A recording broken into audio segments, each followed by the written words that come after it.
They were the sons of Christian parents, torn from their homes across the Balkans. They were forced to forget their language, their families, and their faith.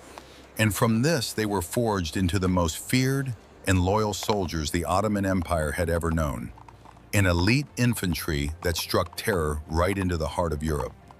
But what happens when the Sultan's ultimate weapon turns against its own master? This is the story of the Janissaries, a slave army that became the kingmakers and kingbreakers of an empire, a force that held the power to create and destroy the very sultans they were sworn to serve. Imagine a quiet village in the mountains of Albania, Serbia, or Greece back in the 15th century. Life is hard, ruled by the seasons and the land. But there's a fear that runs deeper than the daily hardship, a fear that arrives every few years with the tramp of marching feet. It's the arrival of the Ottoman recruiters, the men who come to collect the Devşirme. Translated as the gathering, or more chillingly, the child levy or blood tax, the Devşirme was a system of forced recruitment that solidified in the late 14th century. The Sultan at the time, Murad I, needed a new kind of army. The old Turkish warriors were powerful, but their loyalty was often to their own clans, not to him. Murad's solution was as brutal as it was ingenious. Create an army of men who had no family but the core, no father but the Sultan. While the very first Janissaries were often prisoners of war, the Devşirme was the system that would perfect them. So, every 1 to 5 years, Ottoman officials would tour the Christian provinces. They weren't looking for just any boy. The criteria were strict. They sought the brightest, strongest, and most handsome Christian boys, usually between 8 and 18. An official would log their name, parents, and appearance, while another collected a fee for their new clothes and transport. Boys who were an only son or orphans were often exempt, the latter because it was believed they lacked proper manners. For these Christian families, it was an unimaginable trauma. Records describe parents begging, trying to bribe officials, or even mutilating their own children to make them undesirable. In some places, locals violently revolted and killed the recruiting officers. Any parent who refused to give up their child could be put to death. It was a system built on agony and arguably a violation of Islamic law meant to protect non-Muslim subjects. But the Ottomans justified it as a necessity of the state. Yet history is rarely simple. As the Janissaries grew in prestige, a strange shift occurred. For some impoverished families, giving a son to the Devşirme, while heartbreaking, became a twisted kind of opportunity. It was a path for their child to escape crushing poverty and maybe achieve a position of incredible power, a life they could never dream of in their village. Some Muslim families even tried to smuggle their sons into the system. But for the boy himself, the journey began with profound loss. He was marched to the capital, Constantinople, soon to be Istanbul, in order to cut all ties with his family. There, 2 irreversible changes would sever him from his past forever: forced conversion to Islam and circumcision. His name, his language, his religion, his entire identity was about to be erased and rebuilt from the ground up. The boy who arrived in Istanbul was gone. In his place was a recruit, a blank slate for the Ottoman state to write a new identity upon. The process of becoming a Janissary was a long, grueling indoctrination designed to create the perfect soldier, loyal only to the Sultan. The first stage of this transformation took place far from the barracks. Most recruits were sent to live with Turkish families in Anatolia for 3 to 8 years. They worked on farms, but the real point was cultural immersion. Here they learned Turkish, the customs of their new society, and the principles of their new faith, Islam. It was a period of forced assimilation, meant to scrub away any lingering connection to their Christian past. They were alone, surrounded by a new culture, with no one to speak their native tongue to.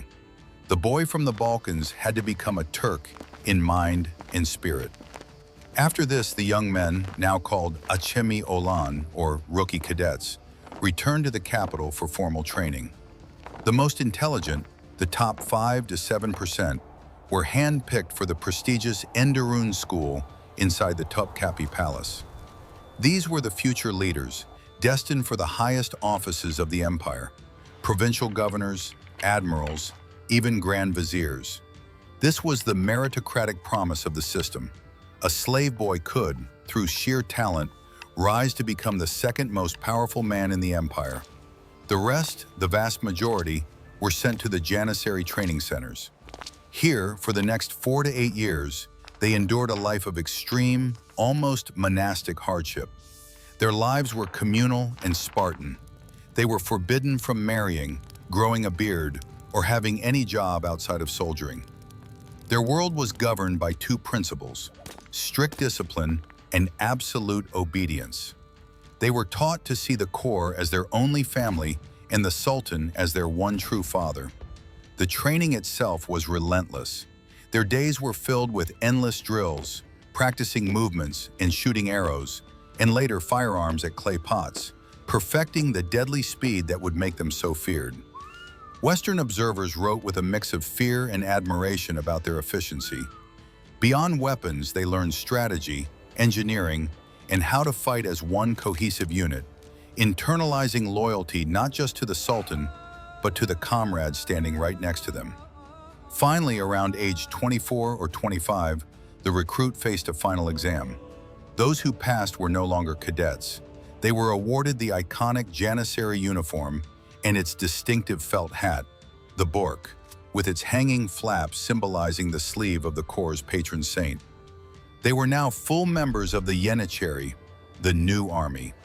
They were the Sultan's personal troops, his household guards, the protectors of the throne. They were Christian slaves, reborn as the ultimate weapon of the Ottoman Empire. The Janissaries weren't just another army.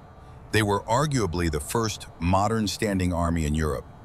While European kings still relied on feudal lords and unreliable mercenaries, the Ottoman Sultan commanded a professional, salaried, and uniformed force loyal only to him. And on the battlefields of the 15th and 16th centuries, their superiority was terrifyingly clear. At their peak, the Janissaries were the finest infantry in the world. Their strength lay in their unity, their unwavering discipline, and their early and deadly adoption of firearms. While European knights clung to the age of cavalry, the Janissaries were mastering the musket, pioneering volley fire tactics that could shatter enemy formations. Their trial by fire came in the great campaigns that built the Ottoman Empire. By the mid-15th century, they were the decisive force in major victories like the Battle of Varna and the Second Battle of Kosovo, which cemented Ottoman control over the Balkans. But their crowning achievement, the one that echoed across the world, was the fall of Constantinople in 1453. For weeks, the massive walls of the Byzantine capital had repelled the Ottoman assault. But the young Sultan Mehmed II had his ultimate weapon. It was the Janissaries who were instrumental in the final, brutal push. Their disciplined infantry tactics and firepower breached the supposedly impenetrable defenses. The fall of the city marked the end of an empire and announced the arrival of a new one, with the Janissaries as the razor's edge of its might. In battle, their role was clear. The Sultan himself often led them, and their primary mission was to hold the center and protect his person at all costs. While Turkish cavalry swirled on the flanks, the Janissaries were the immovable anchor. They were even accompanied by the Meteran, the military band whose thunderous drums were a form of psychological warfare, striking fear into the enemy before a single shot was even fired. For this service, they were well rewarded. They were kapakulari, or slaves of the port, a unique and privileged social class. They received regular salaries, pensions, and generous bonuses when a new sultan took the throne or a prince was born. This was the bargain. In exchange for their past and their freedom, they were granted status, security, and a share of the spoils. The slave boys from the Balkans had become a new ruling class, often outranking native-born Turks. They were the Sultan's blade, and with it he carved out one of history's greatest empires. For centuries, the system worked exactly as designed.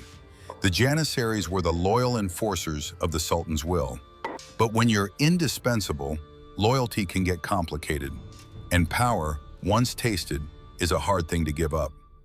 By the 17th century, the Sultan's ultimate weapon was starting to develop a mind of its own. The turning point can be traced to the very rewards meant to keep them loyal. The tradition of giving each Janissary a huge cash bonus when a new sultan took power was particularly dangerous. It gave the corps a direct financial stake in how often the throne changed hands. A stable, long-reigning sultan was simply bad for business. This simmering power boiled over in 1622. The reigning sultan was Osman II, an ambitious teenager who saw the need for reform. After a tough campaign against Poland, he blamed the Janissaries for the army's failures and was furious at being, in his own words, subject to his own slaves. He started making plans to create a new army, loyal only to him. When rumors of his plans spread through Istanbul, the Janissaries acted.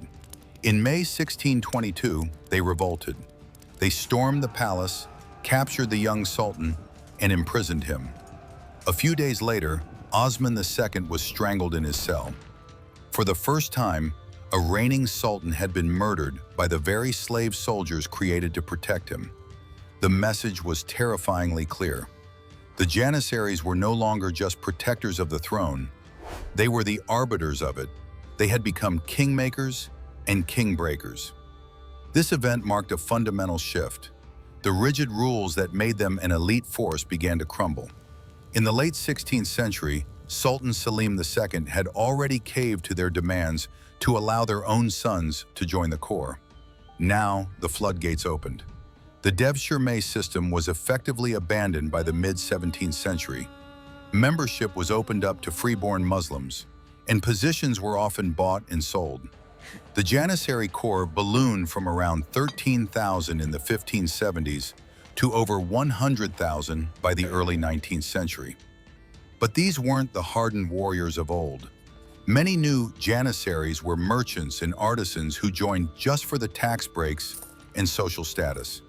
They married, ran businesses, and became deeply entangled in the empire's politics. They were a powerful, entrenched social class, a state within a state, resistant to any change that threatened their privileges. The blade that had conquered for the Sultan was now pointed directly at his own throat. The story of the Janissaries is a dramatic rise and fall, a lesson in power, loyalty, and unintended consequences. If you find these kinds of complex historical stories as fascinating as we do, make sure to subscribe and hit the notification bell so you don't miss our next deep dive into the empires and warriors that shaped our world. By the early 19th century, the Ottoman Empire was in trouble. European armies were modernizing, but the Ottoman military was shackled to the Janissaries, who now stubbornly resisted any and all reform. Any sultan who tried to create a modern army was quickly deposed or killed. The corps had become a cancer, weakening the empire from within and extorting money from the state. The man who would finally break this cycle was Sultan Mahmud II. He had watched his predecessor get murdered for trying to reform the army, so Mahmud was patient. For nearly 2 decades after taking the throne in 1808, he carefully consolidated his power, isolating the Janissaries politically and building support elsewhere. His moment came in 1826. Mahmud announced a new, European-style army. As expected, the Janissaries saw this as a direct threat. On June 15th, they revolted, pouring into the streets of Istanbul and overturning their iconic soup kettles, their traditional signal of rebellion. But this time, the Sultan was ready. Mahmud may have even provoked the revolt on purpose, seeing it as his one chance to be rid of them for good. He unfurled the sacred banner of the Prophet Muhammad, calling on all loyal Muslims to rally against the rebels. The response was overwhelming. The people of Istanbul, who had long suffered under the Janissaries' corruption, joined the Sultan's new troops. the Janissaries were forced back into their barracks. What followed wasn't a battle, it was a massacre. Mahmud II ordered his new artillery to open fire. The barracks were set ablaze as cannonballs tore through the buildings. An estimated 4,000 to 6,000 Janissaries were killed in the bombardment and the street fighting that followed. The survivors were hunted down and executed. The centuries-old Janissary Corps was violently and officially disbanded. In Ottoman history, the event is known, with grim irony, as the Vaca-e-Hayriye, the Auspicious Incident. The legacy of the Janissaries is a story of profound contradiction. They were a military innovation that gave the Ottomans a crucial edge, a force of Christian slaves that became a powerful Islamic ruling class.